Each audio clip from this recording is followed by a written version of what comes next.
Indian real estate market, जी हाँ, Indian real estate market के अंदर दो ऐसे इन्वेस्टमेंट हॉटस्पॉट, मतलब real estate point of view से अगर आप इन्वेस्टमेंट करने के लिए देख रहे हैं तो दो ऐसे इन्वेस्टमेंट हॉटस्पॉट हैं जो आज मैं आपको बताने वाला हूँ। पिछले पूरे साल में यही वो दो शहर हैं जो बहुत ज़्यादा यहाँ उभरे हैं, बहुत ज़्यादा यहाँ प्रॉपर्टी के अंदर रिटर्न आया है। तो क्या, कहाँ, कितना रिटर्न आया है, क्या रियल एस्टेट की ये स्टोरी है, तो ये आज मैं आपको इस वीडियो में बताने वाला हूँ। और साथ में सप्लाई साइड क्या है, क्योंकि सप्लाई भी आपको समझने की ज़रूरत है, तब आपको ये समझ में आएगा कि आखिर ये नंबर्स क्यों आ रहे हैं। तो ये भी आज आपको मैं डिटेल में बताने वाला हूँ। तो चलिए शुरू करते हैं और एक एक करके मैं आपको ये इम्पॉर्टेंट जो हॉटस्पॉट है जो रियल एस्टेट के पिछले साल में बन के उभरे हैं, इनके बारे में डिटेल में बताता हूँ। तो चलिए शुरू करते हैं। नमस्कार, मैं हूं Pradeep Mishra. The property Mishra show में आपका स्वागत है। यहाँ हम आपको प्रॉपर्टी और प्रॉपर्टी मार्केट की हकीकत बताते हैं। नो बकवास, डायरेक्ट काम की बात। चलिए शुरू करते हैं। रियल एस्टेट इन्वेस्टमेंट में, जैसा आप सब जानते हैं, इस टाइम इकोनॉमिक डेवलपमेंट है और रेजिडेंशियल रियल एस्टेट की मार्केट बहुत अच्छी चल रही है। तो वो कौन से दो शहर हैं, ये जानने की आपकी उत्सुकता होगी। तो मैं ज़्यादा सस्पेंस क्रिएट नहीं करता हूँ। ये वो दो शहर हैं जो कि गुरुग्राम और नोएडा हैं। जी हाँ, यहाँ पर रिमार्केबल ग्रोथ देखने को मिली है। प्रॉपर्टी प्राइस एप्रिसिएशन बहुत अच्छा हुआ है, इन्वेस्टर्स को भी बहुत अच्छा रिटर्न मिला है।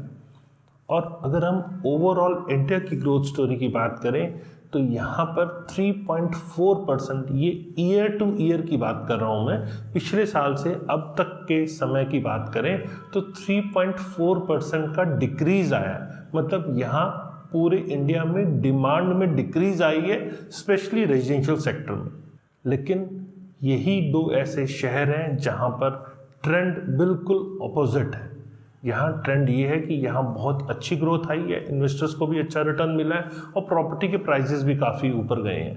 तो चलिए इसको थोड़ा सा और समझते हैं। प्रॉपर्टी प्राइसेस, जैसे मैंने बताया, गुरुग्राम और नोएडा के अंदर बहुत ज़्यादा बढ़े हैं। और हम ईयर टू ईयर एनालिसिस करें तो ग्रेटर नोएडा के अंदर 27.2% का प्रॉपर्टी प्राइस इंक्रीज हुआ है। वहीं अगर हम गुरुग्राम की बात करें तो पिछले एक साल के अंदर 33.4% का प्रॉपर्टी इंक्रीज हुआ है, प्राइजेस की बात करें तो ये अपने आप में एक बड़े नंबर्स हैं। और ये नंबर बताते हैं कि ये अपने आप में इन्वेस्टमेंट हॉटस्पॉट बने हुए हैं। यहाँ पे डिमांड और सप्लाई में थोड़ा सा मिसमैच है।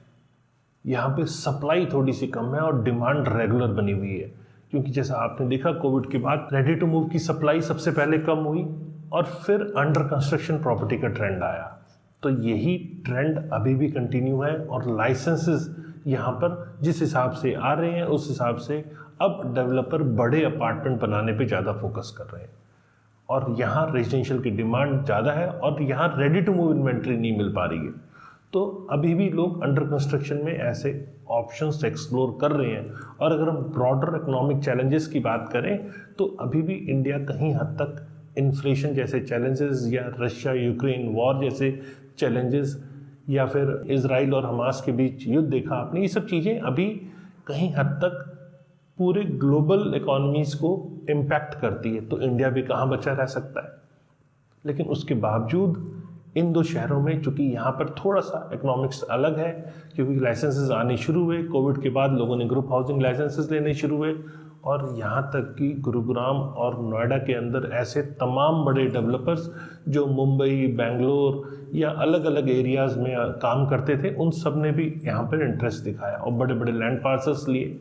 जैसा अभी आपने देखा, ओबराय रियल्टी की न्यूज़ आई थी, उन्होंने भी बड़ा लैंड पार्सल लिया। यहाँ एक्सपीरियन ने भी बड़े लैंड पार्सल्स लिए। डीएलएफ अच्छे बड़े प्रोजेक्ट लॉन्च कर रहा है। तो ऐसे तमाम बड़े डेवलपर्स अब यहाँ पर अपना बेस बना रहे हैं, अपने आप को स्ट्रॉन्ग कर रहे हैं, ज़्यादा लैंड बाइंग कर रहे हैं। तो इस कारण से लैंड के प्राइजेस भी बढ़े हैं, लैंड के प्राइजेस बढ़े हैं, कंस्ट्रक्शन कॉस्ट बढ़ी है। तो नेचुरल सी बात है, प्राइस का बढ़ना भी लाजमी है। तो प्राइस बढ़ा है और लोगों का टेस्ट जो है वो ऐसे एरिया में, चूँकि गुरुग्राम के अंदर पर कैपिटा इनकम ज़्यादा है और वहीं धीरे धीरे अब नोएडा भी उसी स्टेज के ऊपर आ रहा है। गुरुग्राम को अगर एयरपोर्ट का बेनिफिट मिला है, फॉर्च्यून 500 कंपनीज जो इंडिया में बिजनेस करना चाहती हैं, उन्होंने गुरुग्राम में अपने सेटअप्स बनाए हैं। और उसी तरह अब जेवर एयरपोर्ट का बेनिफिट नोएडा को बहुत मिल रहा है। और इसके साथ साथ जब प्राइस एप्रिसिएशन की बात आती है तो नोएडा भी पीछे नहीं रहा है। बहुत ज़्यादा डिफरेंस मैं नहीं देख पाता हूँ, 27 और 33% का डिफरेंस कोई बहुत ज़्यादा नहीं है। तो यहाँ पे ये नज़र आता है कि नोएडा ने भी अच्छा रिटर्न दिया है।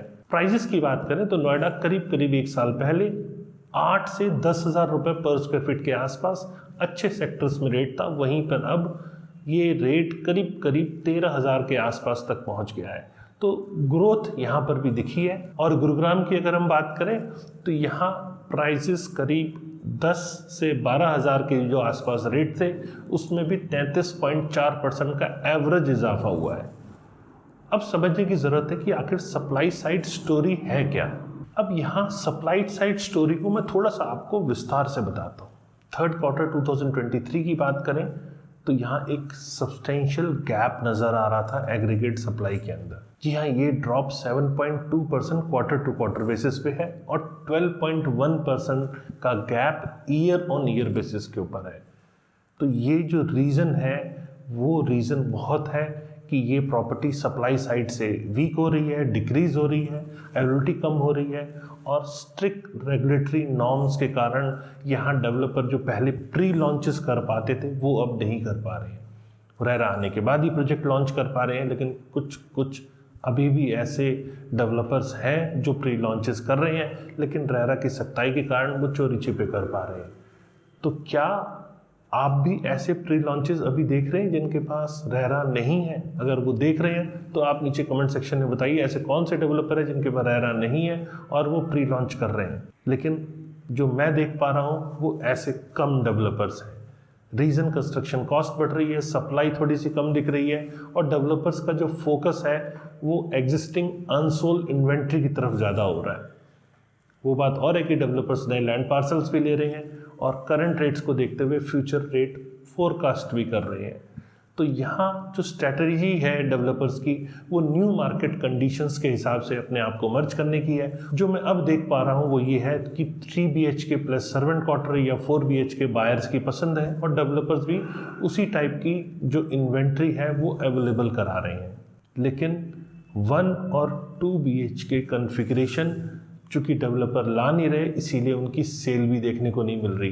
लेकिन फैक्ट ये है कि उनकी भी अच्छी खासी डिमांड है। अगर वो सप्लाई में आए तो उसमें भी अच्छी खासी सेल देखने को मिल सकती है।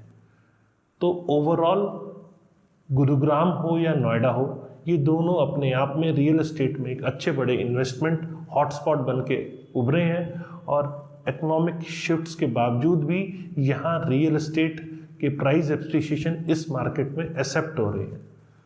तो overall unique dynamics, regional market और country wide navigation, broader economic trend को देखते हुए यही नज़र आ रहा है कि ये अभी ट्रेंड कंटिन्यू रहने वाला है। इन दो एरियाज में प्रॉपर्टी इन्वेस्टमेंट डेस्टिनेशन के तौर पे जो ये उभरे हैं ये अभी ट्रेंड आने वाले टाइम में भी कंटिन्यू दिख रहा है। कैसे लगी मेरे द्वारा दी गई ये इन्फॉर्मेशन, ये मुझे आप कमेंट सेक्शन में बताएं।